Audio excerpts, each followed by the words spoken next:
wonder why. Okay, I have a quick thing at the top, and then we'll get going. On Tuesday, the president will deliver a speech in D.C. on his economic record and legacy, including his transformative investments in America, rebalancing the scales of our country in favor of workers, lowering costs for everyday necessities, and creating a small business boom. Just today, we learned more than 220,000 jobs were created last month, making this the only presidency in 50 years to have job growth every single month. Over the last 4 years, the president has rejected trickle-down economics and written a new economic playbook that builds the economy from the middle out and bottom up, not the top down. This is a strong foundation for years to come. As many of you have reported, including the Associated Press, Trump will inherit an economy primed for growth. And with that, Associated Press, you have the first question. Thanks, Karine. Is the president considering blanket pardons for either individuals or groups of people who are fearful of potentially being targeted by the incoming Trump administration? So look, I'm not going to get ahead of the president, but what I can say is that the president is reviewing other pardons and commutations, and I do want to lay out a little bit of the history. The history the president has taken over the last almost 4 years, actions that he's taken, because it's important to note that the president has so far issued 20 individual pardons and 122 commutations. He's issued more sentence commutations at this point in his presidency than any of his recent predecessors at the same point in their first terms. This is in addition to groundbreaking categorical pardons that the president issued to address marijuana possession, convictions, military convictions in the LGBTQ+ community. And as recently as April, if you go back a couple of months, the president issued 11 pardons, 5 commutations for individuals convicted of nonviolent drug offenses who demonstrated a commitment to rehabilitation. So there certainly will be more to say, just more broadly speaking. And as you know, commutations and pardons are usually done when it's the president's final term historically around the holidays, and so certainly there'll be more to come. Anything outside of that, I would say that I'm not going to get into deliberations, private deliberations, and I'm just not going to get ahead of the president. Are preemptive pardons on the table as our president goes through? I'm just not going to. I'm not going to get ahead of the president.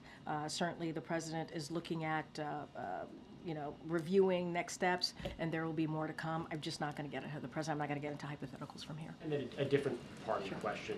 In your first briefing here, as press secretary, you committed to speaking to the American people in, and I quote, in a transparent way, in a truthful way, and an honest way.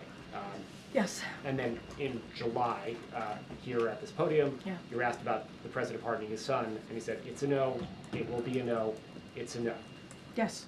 And that is exactly right. So clearly of the president's son and that pardon, it became a yes. I'm wondering if you would like to explain to us, the American people, really why the information that you provided turned out not to be true. And I answered this question on Monday. We spent about 30 minutes on this, almost 30 minutes, roughly 30 minutes on this particular issue. And I'm just going to reiterate what I said on Air Force One to your colleagues when I did the gaggle. And look, if you look at his statement, it's pretty comprehensive. The statement that he put out on Sunday when he made this decision to pardon his son, Hunter Biden. It's in his own voice. I think it takes you through his thinking, and he did. He wrestled with this. And again, he said in his statement, in his own voice, that he made that decision this past weekend. And the fact is, when you think about how the president got to this decision, circumstances have changed. They have. And a couple of things, and I said this on Monday as well. Republicans said they weren't going to let up, weren't going to stop. Recently announced Trump appointees for law enforcement have said on the campaign that they were out for retribution, and I think we should believe their words, right? We should believe what they say. The sentencing was coming up, as you all know. There was a sentencing coming up, and the president said this in his statement, that Hunter and his family had been through enough. Enough is enough. And he wrestled with these circumstances, these changing circumstances ultimately. And the combination of that, the president changing his mind and issuing, certainly led to the president changing his mind and issuing this pardon. And one thing that I do want to point to, which I think is important, is what Congressman James Clyburn said when he was interviewed. He said, "I am absolutely okay with it. I don't know how many people urge him to do so, but I did."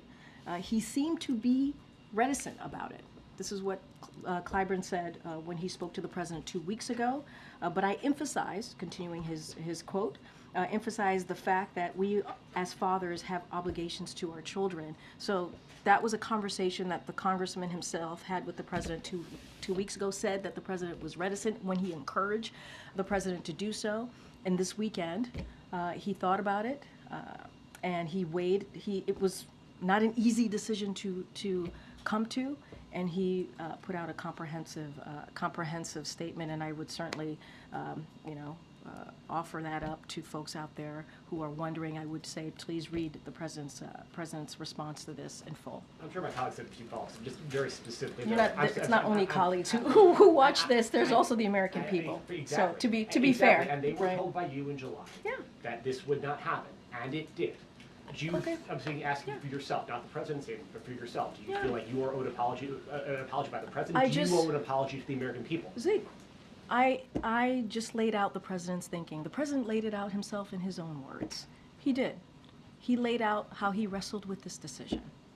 He said in his statement, as a president, as a father, he talked about how difficult it was to make this decision. He thought about it this weekend. He did. He thought about it this weekend. He wrestled with it. And there are some, factors, some real factors that he took into consideration. And that's why I keep saying folks should just take a look. Take a look. Read his statement. And I know what I said. I know what the president said. That is where we were at the time. That is where the president was at the time. I am his spokesperson. This weekend, he thought about it. He wrestled with it. He wrestled with it and made this decision. That's what I can tell the American people. Why should they have any confidence in anything else? I think the American people understand, and I think they understand how difficult this decision would be. And I would actually add, and I think it's important to note here as you're asking me these questions, important questions to ask, that there was a poll, a US Gov poll that came out, that some of you all reported on it, and it said 64% of the American people agree with the pardon. 64% of the American people. So we get a sense of where the American people are on this. Obviously it's one poll, but it gives you a little bit of insight. 64% is nothing to sneeze at. But again, the president talked about this, his own words. He said this weekend he wrestled with this. This weekend he thought about this, and he made this decision. And let's not forget, we can't also forget what some of the legal experts and former prosecutors have all agreed on. Many across the country have virtually said no one would be criminally prosecuted with felony offenses with these facts, and they've all agreed. We've heard from many legal experts on this. You heard me quote the former Attorney General Eric Holder multiple times, I think about 8 times on Monday. No U.S. attorney would have charged this case given the underlying facts. Had his name been Joe Smith, the resolution would have been fundamentally and more fairly a declination, pardon warranted. And we've heard from many legal experts and also obviously a former U.S. attorney. Okay. All of those things you laid out were known long before Thanksgiving. Yep. And many Americans, in reflecting the 64%, certainly understand a father's point of view. But the president was declarative, you were declarative. You didn't give room for, depending on the outcome of the election or depending on the rhetoric coming from the potential next administration, the certainty with which the president and you portrayed the no pardon is part of where the question comes from. Yeah. Because all the facts that you have outlined were well known in advance. And I would add, there has been some circumstances that have changed this, right? Republicans not letting up, saying they won't stop, they're going to continue to do this. I mentioned the recent Trump appointees of legal enforcement positions, right? That said during the campaign they would have, they were out for retribution, and so no reason to not take them for the word. I pointed that. There was a sentencing coming up, as you all know. That was well known. I said there are multiple factors here. Not one thing led to this. Multiple factors, and if you look at all of these, it's a combination of reasons why the president wrestled with this over the weekend and made this decision. Now that you've had time, and the president has had time to absorb how the public has responded to this, to think on it further, does he have any concerns about the fact that he had been so declarative and then granted this pardon? It's clearly done, and many Americans understand as a father how he would do that. But does he have concern about his credibility or the impact it might have on future pardon decisions? So, and I will also say, just to bring up Clyburn again, because I think it's important, right? Because you were asking me what we said over the summer. Clyburn spoke to the president 2 weeks ago, and the president, he said, this is Clyburn's words, the president was reticent when he tried to encourage him to pardon Hunter Biden, and I think that is his son, obviously, and I think that's important to note.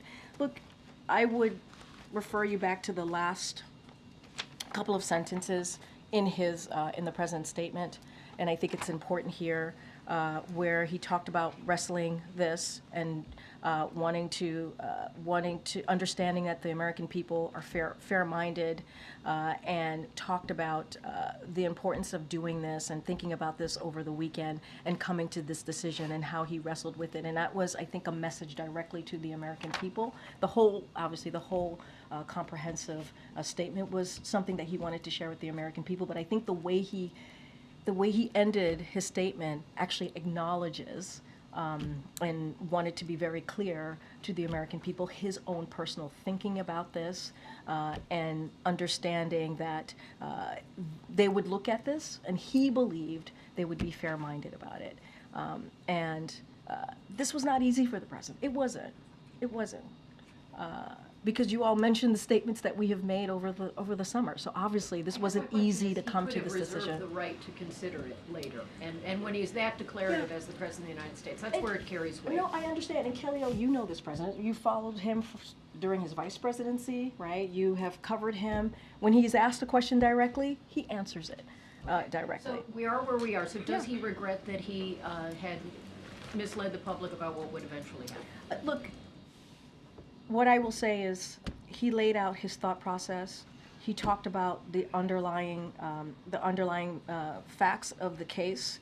He thought it was very important. That was part of the first paragraph of his statement, wanting to explain and talking about the gun charges, right? Talking about the tax cases, and wanting to make sure that they understood, like, these types of things would not be a normal reason to prosecute, right? Virtually no one would be criminally prosecuted with felony offenses with these facts. Whether it's absent aggravated factors, similar charges are rarely brought. When you think about gun charges, the tax cases, such as Hunter's, when taxes are repaid with penalties, are rarely criminally charged. They are handled civilly, and these are the things that the legal experts also agreed with him on, and so he wanted to lay that out for the American people as well. And I, don't have anything else beyond what the president laid out, his thinking in his written statement, in his words. I just don't have anything beyond that. Okay. The president has also faced real swift criticism from members of his own party around this pardon. Democrats have called it a setback, a mistake, said that they're worried Republicans will use this against Democrats in the future. Has the president felt the need to respond directly to any of his Democratic colleagues around their criticism of this move? So look, what the president is going to focus on, and you've heard us say this, is running through the tape. He's going to focus on the American people. He's going to continue to deliver historic progress every day. That's going to be his focus. And if you think about his legacy more broadly, it includes getting us out of COVID. It includes bringing the economy back. It includes beating Big Pharma. It includes making sure that we had an infrastructure investment that we're able to do in a bipartisan way. We're talking about not just actions that the president has taken that people are going to feel today, but for generations to come. And so that's going to be his focus. I think folks in his party are going to have a lot of thoughts on this, obviously, but there have been, we've heard quotes and support from many elected officials. I just mentioned Jim Clyburn. There was Senator Dick Durbin. He said it's a right given to the president, a power given to him under the Constitution, and Joe Biden is using it in a very humane way. I think Hunter Biden has been exploited for political purposes. It's not the first time. It won't be the last time in American history, but I can certainly understand Joe Biden standing up and saying that he wants to protect his son. Nancy Pelosi, when she was asked about this particular issue, she said, "I support the president." Representative Jasmine Crockett, I think that it was the right move. And there's been others who have, in the Democratic Party, part of the leadership, and others who have supported this president and his decision. Just, though, Yep. when the president is saying that he believed it was a political prosecution, does it make it easier for incoming Trump to also say that he's pardoning January 6 rioters because he believes that those are political Look, I'm not going to get into what the incoming administration is going to do or not do. That's not something that I'm going to speak to. I've been pretty consistent about that since the election. We've been very clear about where we stand on January 6th. And so not going to get into that, but I think, and you all, some of you have reported this, Republicans have been his political opponents in Congress have been very clear about this. The president talks about this again in his own statement about how they took credit for bringing political pressure on the process when it came to Hunter Biden's plea deal. And so they took credit for that when it fell apart. They took credit for that, and they have said they're not going to stop. And so again, I'm not going to point to one particular reason for the president making this decision. There's been changing factors that led him to where he weighted this decision over the weekend. And I just look at where Zeke started about the idea of preemptive pardons. Yeah. You clearly didn't rule that out. You confirmed that the White House is really considering that in response to me. I'm not confirming anything. I'm just saying I'm not going to get ahead of the president on this issue. There's a process. I'm Are not you ruling out the idea of preemptive what pardons? I'm saying is I'm not getting ahead of the president. I'm not. He's going to make announcements on pardons and commutations. That is something every president, historically, presidents do, especially at the end of their term. And so that normally happens around the holiday. So you could expect the president making a decision. What I can talk to and speak to is this particular pardon a couple of days ago of his son and what he's been able to do. I laid out some historic actions that the president has taken when it comes to pardons, when it comes to commutations over the past 4 years, as recently as this past April. I'm not going to get into hypotheticals here. I'm not going to get into the president's thinking. Have people come and asked the president for a preemptive pardon because they're worried about potential prosecution? So what I from can the Trump say is we have administration? seen from advocates, right, who have been very public in lobbying the administration for certainly for pardons and clemency, commutations. We've heard from them. You all have seen it. So obviously we've heard them. I'm just not going to get into specifics of what we're going to do, not do. I'm not going to get ahead of the president, and I think you can understand that process that we're going to keep going. Go ahead, Tam. Yeah, thank you. You mentioned that there is a process. I would love if you could spell out exactly how that process is working. Is it in conjunction with the Justice Department, who in the White House is handling it? And then you could answer whether the Hunter one was inside or outside of that process, but let's start with the process. Well, no, I actually answered that question on Monday. The president made the decision on the pardon for Hunter Biden.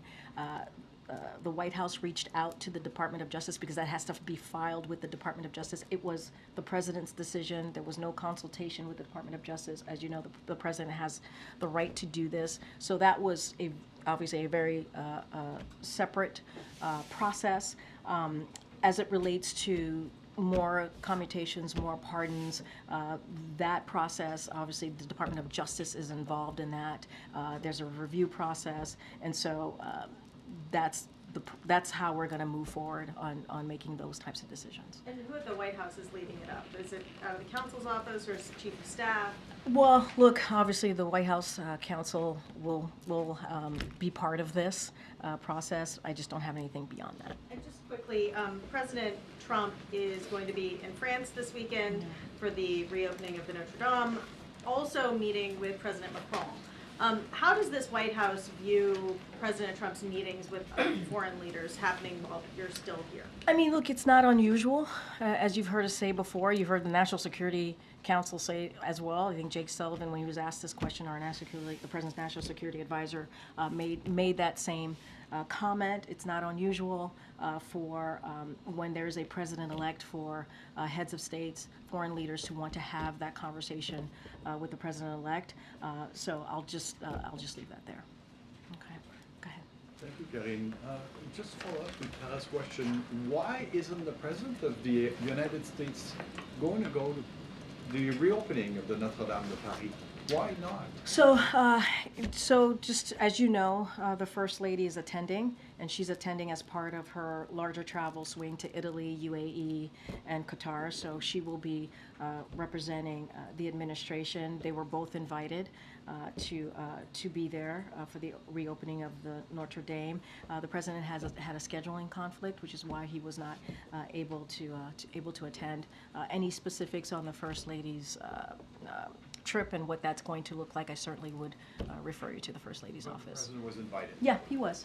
There was scheduling conflict, which is why he decided not to attend. But the First Lady is there, and he's very proud that she's there representing us. And anything further on her visit, certainly I would refer you to their office. I have a question. Thank you, Karine. I also have a question on the Canadian Foreign Minister today launched the new Canada's new Arctic foreign policy, face Russia, China. 4 years later, and with a successor who seems to be skeptical, how does the President see Canada's involvement in mutual defense and international crisis? So look, the President values our strong partnership with Canada and their leadership to this particular announcement on addressing major challenges of our time, such as combating climate change. As you know, the President has taken that issue very seriously by putting forth one of the most historic piece of legislation that really deals with climate change in a way that we have not seen any other administration deal with it. Canada's contribution, as you all know, to Ukraine's defense and multilateral security support mission in Haiti have been consequential, and so we value the Canadians' cooperation in securing the Arctic region and that is peaceful, stable, and prosperous and cooperative, and so again we value that strong partnership, and I think they have shown leadership. Many things that they have certainly partnered with us in the past 4 years. Okay. Thank you, Karine. On Syria, as you know, armed groups are closing rapidly on many Syrian cities and against the Assad regime. How does the White House see the outcome or the best outcome, and what messages do you have to the regime in Syria? So we're closely monitoring the situations in Syria and have been in contact with the countries in the region. And the NSC put out a statement just last weekend. The Assad regime's ongoing refusal to engage in the political process outlined in UNSCR 2054, and its reliance on Russia and Iran created the conditions now unfolding, including the collapse of Assad regime lines in northwest Syria. So the United States, together with its partners and allies, urged de-escalation, protection of civilians and minority groups, and a serious and credible political process that can end this civil war once and for all with a political settlement consistent with UNSCR 2254. And so we're going to continue to obviously defend and protect U.S. personnel and U.S. military. That is the president that has been always very clear about that. And so obviously U.S. personnel and U.S. military, they remain essential to ensuring that ISIS can never again resurge in Syria. But more broadly, to answer your question, we're going to closely monitor the situation in Syria. Since the statement, developments are happening so fast. the cities after cities are falling. So maybe by the weekend, we're talking about maybe the Assad regime is not going to be there anymore. Well, So- I'm not gonna get into hypotheticals of what's gonna happen in the next couple days or how it's going to play out. What we are doing, we're monitoring the situation. We're taking this very seriously. You saw the statement from the National Security Council just this past weekend. We're gonna continue to stay in contact with countries in the region. And so that's what I can say that we're gonna do, continue to be in touch, continue to monitor. I don't wanna get into hypotheticals from here. Sure. As you know, the Russians have been supporting the Assad regime since the beginning. But today they said they're going to play a limited role in inverted commas.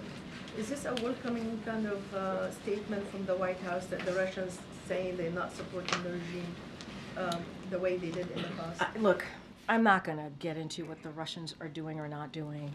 What we're going to do is monitor this really closely. We're going to continue to talk with the countries in the region. And remember, as I just stated, we have U.S. personnel on the ground. We have U.S. military. It is important to the president that we continue to make sure that they're safe. Their safety is considered here. I'm just not going to get into what the Russians have said and what they're going to do and not do. Thanks, Karine. Zeke asked this question, I just didn't hear an answer. The next time that the president says he will or won't do something, why should the American people believe him? I answered that question. I don't have anything else to add. What is your I answer? answered the question. Can you I explain it in answered a the way question. that's understandable? I can't speak to you understanding the question or not, or my answer or not on this. I don't have anything else to say. I'm not going to relitigate this. I did that on Monday for 30 minutes. I went back and forth. I laid out. I said, please read the president's really comprehensive statement on this. And I even said the last paragraph of that statement, he talks directly to the American people. And that's how I answered that question. Can you acknowledge that it may have been a mistake by the president, you, to say multiple times unequivocally that he would not pardon his son? The president laid out in that statement what changed, why his mind changed, how he wrestled with this decision. The president laid that out. I don't have anything else to add. So that statement, he said in part, I believe in the justice system, but as I have wrestled with this, I also believe raw politics has infected this process and it led to a miscarriage of justice. Just to understand that sentence, I think it's important. Yeah, Is for it sure. that the president believes in the justice system except in some cases? He believes in the justice system. He believes the facts are,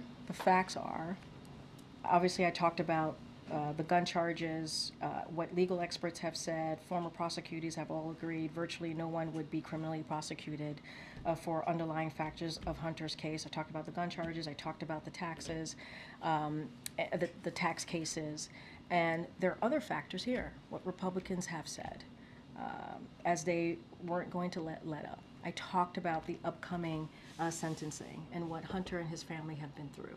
I talked about the appointees by the incoming president on law enforcement positions, and he wrestled with it. He did. And I also talked about what Jim Clyburn said.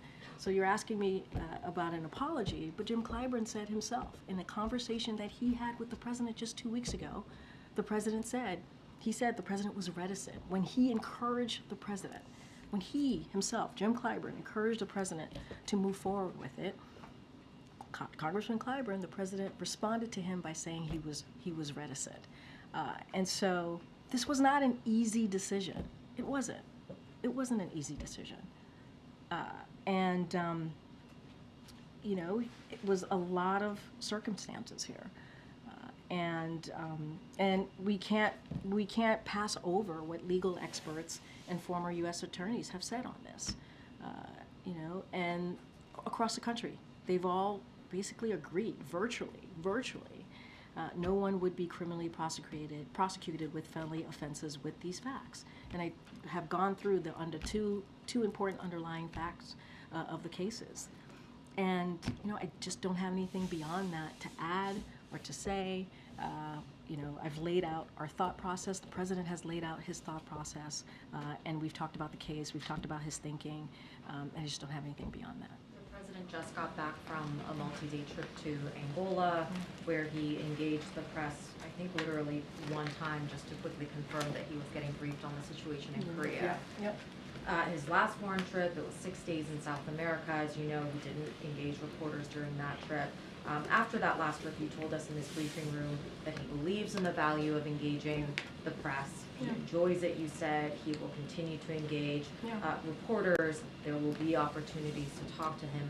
So why is it that he is avoiding reporters? Look, we still have 45 days left in this administration.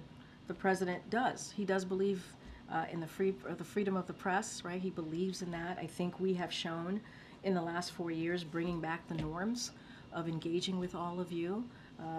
We have respected that process. I hope you guys think that we've tried to do the best that we can to do that. And the president he really does enjoy having a back and forth. And when the president, and I do want to say, he did take a moment to have a back and forth with all of you when he was in Nantucket with some of your colleagues who traveled with him. He did take some questions there, so it's not like he hasn't taken questions at all. He did have he did do a gaggle when he was in Nantucket around the holiday and took some questions. And so he'll continue to do that. And look, he was really focused, and many of you who've asked me this question, he was focused on his last ACONUS. He had the G20, the last G20. He had APEC, which was all incredibly important, wanted to focus on his engagement with leaders, heads of states. He did that. The trip to Africa, as you all know, was a promise that he wanted to keep, and it was a great trip with very substantive discussions, and we were able, again, to show his global leadership. And so I would say to all of you, you certainly will hear from him in the next 45 days. Do you consider it upholding norms for the president to basically not engage the press in at least 2 back-to-back What I would trips? say is upholding norms is what we have been able to do in the last 4 years, and I would encourage folks to look at the 4 years more broadly, and what the president has been able to do and what the president has engaged with all of you. And again, I would say, especially from here, we have always respected and want to continue to respect the freedom of the press and have a healthy back and forth. And that is the norm that I think, yes, we brought back into this from this administration. Go ahead, Karen. Thanks, Karine. A U.S. official says that the administration won't be able to use up the nearly $7 billion in military aid that Congress had approved for Ukraine before the president leaves office. How much money do you estimate that will still be left when the president leaves? And is the president concerned that the incoming administration is not going to get that out the door to Ukraine? So, as you know, back in September 29th, we put out a statement. The president was very clear about wanting to surge resources into Ukraine and wanted to make sure that they had everything that they need as what was happening on the ground, the situation on the ground, circumstances on the ground was changing. And our commitment has been very steadfast. You have seen us since that date continuing to make announcements on assistance going towards Ukraine. I don't have a number for you or an estimation of how much money would be left or not left in the next, after we've got 45 days, as I just mentioned. I would refer you to the Department of Defense to get that specific number, but we are committed to getting the money out the door. We are committed to make sure that Ukraine has the resources that it needs. As you know, we have led that. This president has led certainly that charge globally in making sure that Ukraine has the support, making sure 50 countries have gotten behind Ukraine, make sure the NATO alliance is stronger than it's ever been before. And I think you see that commitment from this president, and so we're going to continue to surge that. With this acknowledgement that there will be funding left when he leaves, and given that this has been such a top priority for the administration and for this president, is he worried that when he leaves, that the incoming administration is going to leave this money on the table and not get it out? And so, look, again, I'm trying to be really mindful not to get into hypotheticals or what the next administration is going to do or not do. We got to let that process move forward. What I will say and remind folks that we got that funding in a bipartisan effort, right? That's how we were able to get that of funding to make sure the resources were getting into Ukraine. And so that was done in a bipartisan way. And we can't take Russia off the hook here, right? They are the aggressors here. They are the ones that went into a sovereign territory. And again, we say this all the time, this war can end today if Russia would stop their aggression. But again, it was done in a bipartisan way. We can't forget that. Go ahead, Jeff. Thank you. Karine, before the election, the Senate passed a bill that would have added an additional 60 judges to the judiciary. That bill is now going to the House, and there are some Democrats who are now not supportive of that bill because it would mean President-elect Trump would have an additional 60 judges to fill. What's or judge spaces to fill? What's the administration's view on that bill? Would the president sign or veto it? And so I need to talk to the president and Office of Leg Affairs about this. I have not had that discussion about this particular bill. As you know, we have been pretty aggressive and steadfast in getting our nominated judges, qualified judges, through in the Senate process. And so we have been able to steadily do that over the past couple of weeks on this particular legislation. I just need to talk to the team. I don't want to get ahead of them. Right. And one more on pardons. Sure. With having pardoned his son, some of the criticism that came from the left, including, I believe, Black Lives Matter, was that black men have been unfairly charged and imprisoned and don't have fathers who have the ability to pardon them. Does the fact that the president has pardoned his son, who was convicted by a jury and did plead guilty on the tax charges, put pressure on the president, or does he feel pressure to do an even greater number of pardons this time around for people who don't have that privilege? So there's a process. The president's going to go through it. I'm not going to get ahead of him. But again, I do want to, I hope folks don't forget what the president has been able to do, the actions that he's been able to take over the last 4 years. I went through them just to touch on them a little bit. He's issued 20 individual pardons, 122 commutations. He's issued more sentence commutation at this point in his presidency than any of his recent predecessors at the same point in the first term. This is in addition to the groundbreaking categorical pardons that the president issued to address marijuana possession, convictions, and military convictions in the LGBT plus community. And let's not forget what he was able to do in April. 11 pardons, 5 commutations for individuals convicted of nonviolent drug offenses who demonstrated a commitment to rehab. And so there's going to be more to come. But what the president has done, you've shown his commitment to making sure that he takes these pardons as he has over the last 4 years in a way that is important for communities that you just spoke to. And he's talked about the criminal justice system. He's talked about he's taken actions in a way that we can address with the inequalities of the criminal justice system. And I would say that this president's commitment has been very clear on this, and has been very, has been very steadfast and has made a difference. There's going to be more to speak to in the upcoming weeks, and so certainly the president will address it. Does he have a response to that kind of criticism? Look, again, I just laid out what the actions. I don't. Does he get that some people feel that their sons and daughters deserve the same? And so I will say, and I keep going back to his comprehensive written statement because he speaks to his thought process. Obviously, I've said this many times. He speaks to wrestling with this. He speaks to the underlying factors, as I've mentioned many times from here, and he speaks to how Republicans have politically gone after his son over and over again and continue to say they're not going to stop.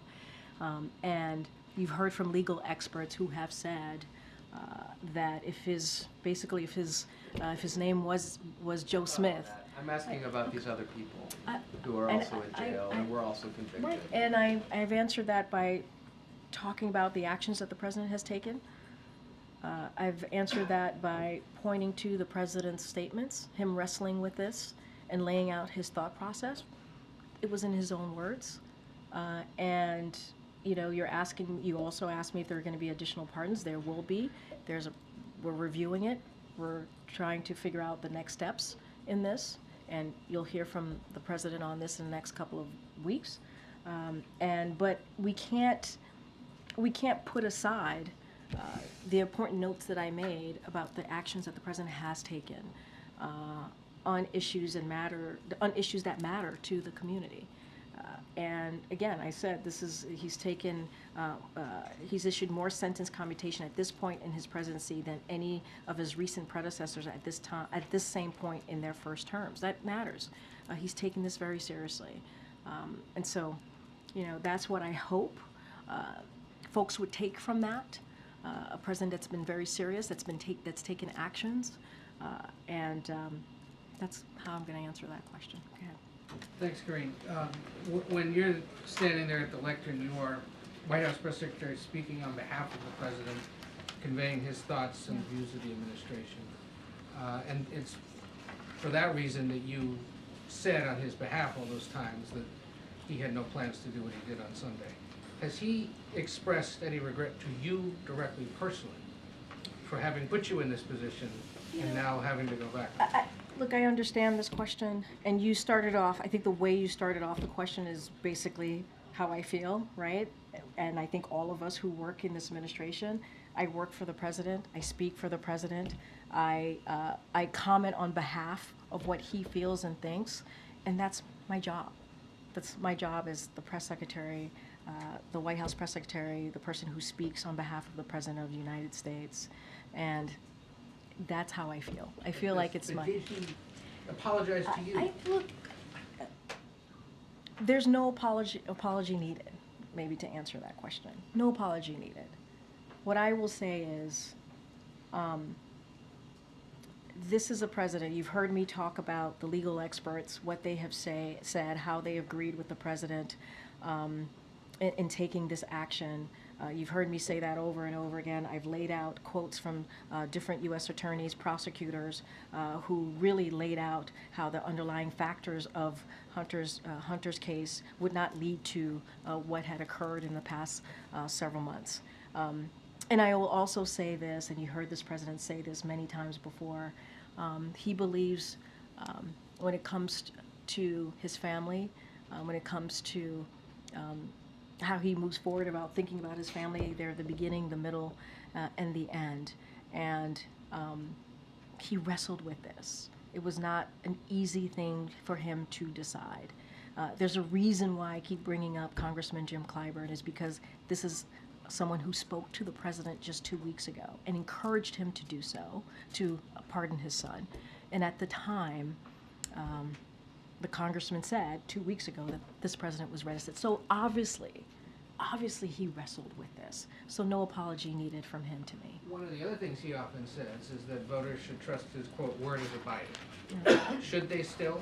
Yes, the president. This was a pretty big, defiant public pronouncement by him that he wasn't going to do this anymore. I hear you, and I understand.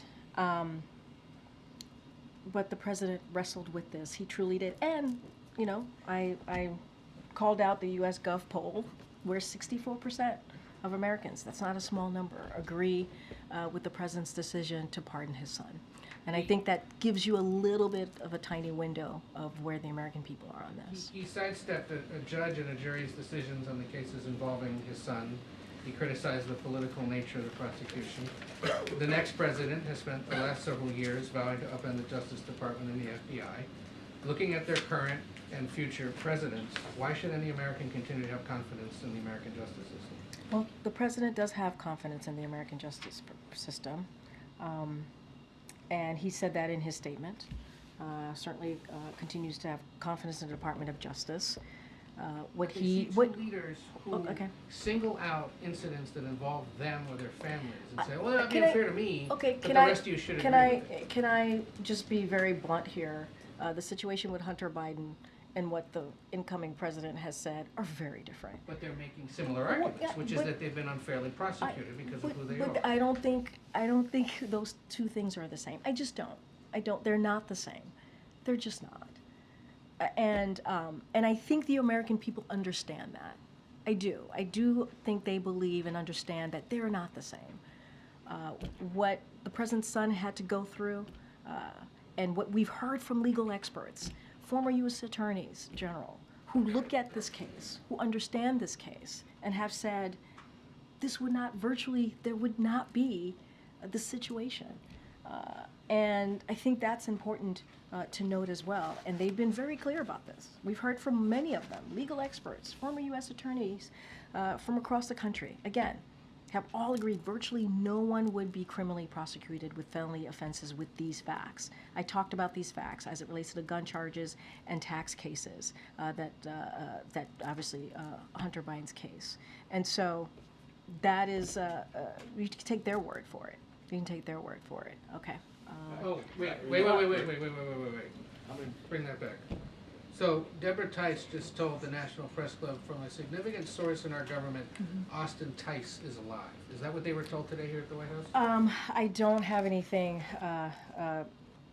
to share about conversation on this particular matter. What I can say, though, is that Because there was a meeting here today. no, at the White House exactly. with The their National defense. Security Advisor to the President, Jake Sullivan, did have a meeting with Austin Tice's family this afternoon. And Jake Sullivan has regularly met with the families of wrongfully detained Americans, so this is in line of what he has been able to do. And so we're going to continue to make sure that we get Americans who are wrongfully detained or Americans home to their families. You've seen that. I think you've seen that commitment truly from this administration, what we have been able to do certainly in the last several months over the past 4 years. And we've brought home 75 unjustly detained around the world. So we work around the clock. We partner, obviously, with partnership with our allies, and we negotiate the release of Americans. I don't have anything to say about that particular statement, but obviously, Austin Tice's family. I can't even imagine what they're going through right now as they think about Austin Tice, as they, I'm sure, have continued to hope and pray for Austin to come home to them. And what we have been committed to is making sure that Americans get home. 75 Americans unjustly detained around the world. We have been able to do that because of this president's leadership. And so I think that matters, and I think that shows the president's commitment. Great. Go ahead. I know. Yeah, where you go. Go ahead. Thanks, Karine. So soon after the president announced the ceasefire deal between Israel and Hezbollah, President-elect Trump's team immediately, claimed credit for it. Just last week, there was a video out, released by Hamas of one of the hostages. Is the White House working with the Trump team to negotiate, the hostage crisis? So what I can say is we're going to continue to work 24/7 as we have, day and night, to secure a deal. And that would certainly free the hostages, bring about a ceasefire in Gaza. And so we have been in touch with the president-elect's team to ensure that they're aware of our efforts. And so we believe they are supportive of them, the president-elect's team, and these conversations have been constructive. But we have been doing the work for some time, right? We've been working around the clock in getting that done. And so that's what we're going to continue to focus on. Okay. All right. Thanks, everybody. Thanks, everyone. The murder of the United Healthcare CEO, can you address that briefly, Karine? The murder of the United Healthcare CEO?